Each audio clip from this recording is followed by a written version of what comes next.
రాష్ట్ర ప్రభుత్వంలో ఆయనది కీలక పాత్ర. ముఖ్యమంత్రి తర్వాత స్థానం ఆయనదే. దీంతో నియోజకవర్గాన్ని ఎక్కువగా అందుబాటులో ఉండలేని సమస్యతో సతమతమవుతున్నారట. నమ్మి ఓట్లేసిన సొంత నియోజకవర్గ జనాన్ని నెత్తిన పెట్టుకుని చూసుకుందామనుకుంటే జాతీయ స్థాయి నేతలు పార్టీలోనే కాదు ప్రభుత్వంలో సైతం పెద్ద బాధ్యతలు మోపడం తలకు మించిన భారంగా మారిందట. ఉదయం లేచింది మొదలు రాత్రి పొద్దుపోయే వరకు రాష్ట్ర స్థాయి బాధ్యతలు ఉక్కిరిబిక్కిరి చేస్తుండడంతో నేను చూసుకుంటా అంటూ ఆయన సత్యమని భరోసా ఇచ్చారట.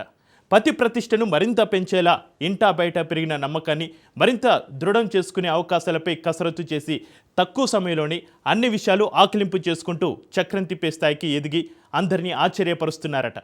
ఎన్నికల ముందు జనానికి ఇచ్చిన హామీలు నెరవేర్చే విషయంలో పార్టీ శ్రేణులు అధికారుల మధ్య సమన్వయం కుదుర్చడంలో తల మునుకలే ఉన్నారని టాక్.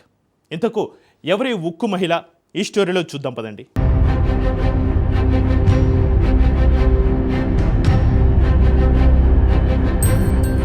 ఖమ్మం జిల్లా మధిర నియోజకవర్గం. ఈ నియోజకవర్గం పేరు వినగానే డిప్యూటీ సీఎం బట్టి విక్రమార్క టక్కున గుర్తొస్తారు. అధికారంలో ఉన్నా లేకున్నా జనం పట్టించుకోకుండా వరుసగా 4 సార్లు ఎమ్మెల్యేగా పట్టం కట్టారు. 10 ఏళ్లు ప్రతిపక్షంలో చేసిన పోరాటాల ఫలితంగా ప్రస్తుతం ప్రభుత్వంలో బట్టి విక్రమార్క కీలక పాత్ర పోషిస్తున్నారు. డిప్యూటీ సీఎం హోదాతో పాటు పలు కీలక శాఖలకు మంత్రిగా వ్యవహరిస్తున్నారు. రాష్ట్ర వ్యాప్తంగా ఆయన పర్యటిస్తూ ప్రభుత్వ కార్యక్రమాలను విస్తృతపరుస్తున్నారు. నియోజకవర్గంలో కూడా నెలలో కనీసం 2 పర్యాయాలు పర్యటిస్తున్నారు. మధిరకు వచ్చిన ప్రతిసారి అధికారులతో రివ్యూ మీటింగ్ లేదంటే అభివృద్ధి కార్యక్రమాలకు శంకుస్థాపన, ప్రారంభోత్సవాలు చేసి వెంటనే హైదరాబాద్ పయనమవుతున్న పరిస్థితి కనిపిస్తోంది.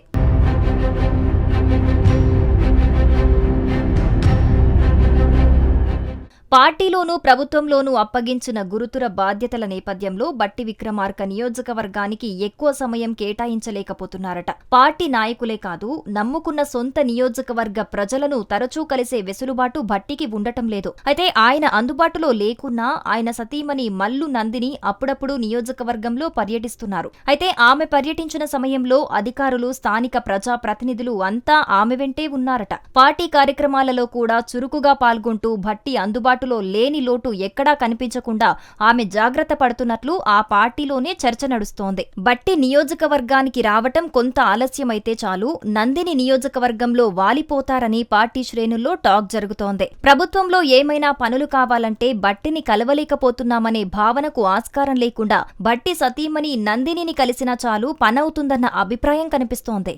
ఈ క్రమంలోనే ఆమెను కలిసేందుకు అధికారులు, నాయకులు ఆసక్తి చూపుతున్నట్లు ప్రచారం జరుగుతోంది.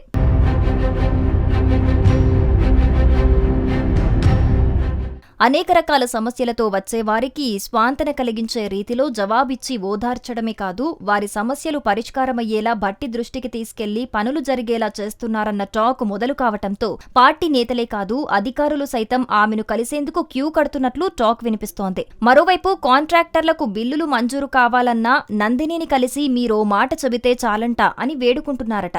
ఇక నామినేటెడ్ పదవులు ఆశిస్తున్న వారు కూడా నిత్యం నందిని మేడంను మచ్చిక చేసుకోవటంపై ఫోకస్ చేసి తమ ప్రయత్నాలు చేస్తున్నట్లు టాక్ వినిపిస్తోంది. రాజకీయాలకు అతీతంగా అమ్మ ఫౌండేషన్ ద్వారా సేవా కార్యక్రమాలు నిర్వహిస్తున్న నందిని ఫౌండేషన్ కార్యక్రమాల ద్వారా నిత్యం ప్రజల్లోకి వెళ్తున్నారు.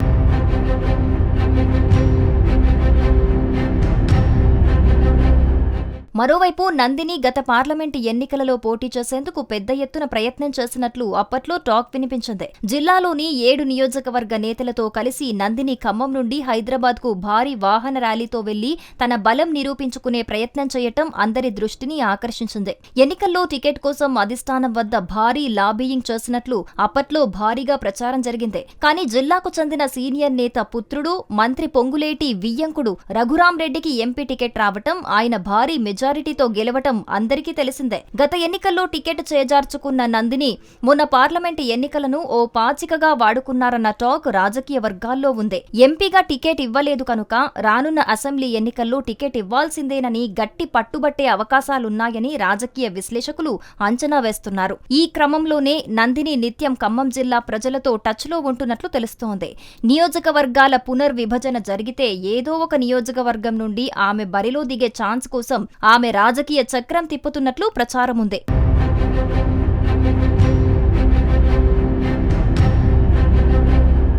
అమ్మ ఫౌండేషన్ ద్వారా రాజకీయాలకు అతీతంగా సేవా కార్యక్రమాలు చేస్తున్న నందిని ఉక్కు మహిళ అని ఒకవైపు ప్రశంసలు పొందుతున్న వైనాన్ని ప్రతిపక్షాలు జీర్ణించుకోలేకపోతున్నారని అధికార పార్టీ నేతలంటున్నారు. ఎలాంటి రాజ్యాంగ పదవులు లేకున్నా మల్లు నందిని ప్రభుత్వ అధికారిక కార్యక్రమాలలో పాల్గొంటున్నారని బీఆర్ఎస్ నేతలు తీవ్ర స్థాయిలోనే ఆరోపణలు గుప్పిస్తున్నారు. బీఆర్ఎస్ జిల్లా అధ్యక్షుడు ఎమ్మెల్సీ తాత మధు తీవ్ర విమర్శలతో దుమారం రేపారు. ఏ హోదాలో నందిని నియోజకవర్గంలో పర్యటిస్తున్నారని ప్రశ్నించారు. అయితే ఎమ్మెల్సీ మధు వ్యాఖ్యలను కాంగ్రెస్ మహిళా నేతలు ఖండించారు. ఒక మహిళ రాజకీయాలకు అతీతంగా అన్ని వర్గాల ప్రజలకు సేవా కార్యక్రమాల ద్వారా చేయూతనందిస్తుంటే బీఆర్ఎస్ నేతలు జీర్ణించుకోలేకపోతున్నట్లు కౌంటర్ అటాక్ చేశారు. రాజకీయ విమర్శల మాట ఎలా ఉన్నా తమ సమస్యలు పరిష్కారం అవుతూ ఉండటంతో జనం ఖుషీ అవుతున్నారట.